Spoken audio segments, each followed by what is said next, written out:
Long-term strategic planning. Long-term strategic planning can become a heavy burden that keeps the leader awake at night. The need to anticipate the future and prepare the organization for unknown challenges generates anxiety and uncertainty. In the solitude of the night, the leader reflects on the strategic decisions that must be made to ensure a solid future for the organization.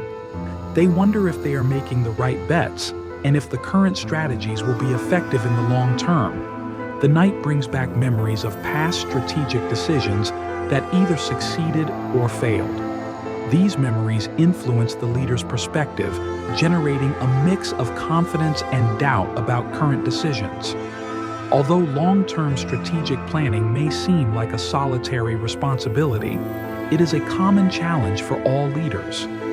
In their sleepless nights, each leader becomes John Doe, facing the uncertainty of the future and the weight of their decisions.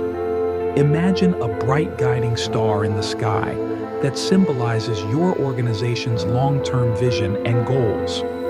As you navigate strategic decisions, let this star guide you, providing clarity and direction on the path to a solid and successful future.